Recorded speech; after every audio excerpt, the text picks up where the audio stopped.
рамках политики геноцида, проводимой Китаем в Восточном Туркестане, сотни тысяч уйгурских мусульман были невинно брошены в тюрьмы, миллионы из них были вынуждены работать в трудовых лагерях вдали от своих семей, а дети были разлучены со своими родителями. Видео, которое появилось в соцсетях Китая, раскрывает опасения учащихся начальных классов, которые не могут воссоединиться со своими родителями. В видео учитель китайского языка спросил у уйгурских учеников, что вас больше всего беспокоит, и получил следующие ответы: «Когда вернется мой отец? Когда вернется мой дядя? Мой брат скучает по мне? Почему мой отец пошел на учебу? А также, почему мой отец умер?»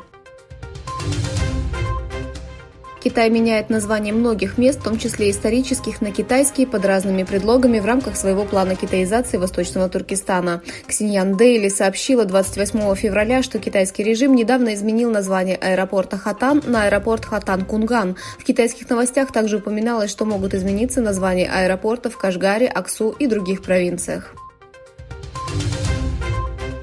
Белый дом дал федеральным агентствам 30 дней на удаление китайского приложения TikTok с устройств. После решения Европейской комиссии и Канады о запрете TikTok, правительство США также объявило крайний срок запрета 29 февраля 2023 года. Белый дом дал 30 дней на то, чтобы удалить TikTok, китайскую социальную сеть с миллионами пользователей с устройств, принадлежащих федеральным учреждениям. Демократические страны хотят ограничить приложение из-за опасений, что TikTok, принадлежащий китайскому технологическому гиганту ByteDance, может использоваться коммунистической партии Китая для шпионажа или пропаганды.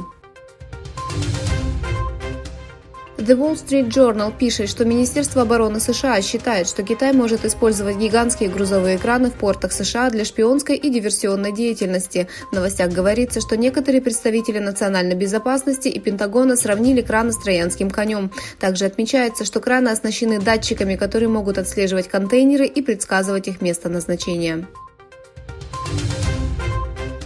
Япония и США запугивали Китай проведением учений в Тихом океане. По сообщению The Japan Times, сухопутные силы самообороны Японии провели учения при высадке десанта на остров Токуносима в провинции Кагосима в рамках совместных учений «Железный кулак» с корпусом морской пехоты США. Стремясь подтвердить свою совместную способность защищать юго-западный архипелаг и контролировать растущее военно-морское присутствие Китая, стороны провели учения в районе островов Нансей.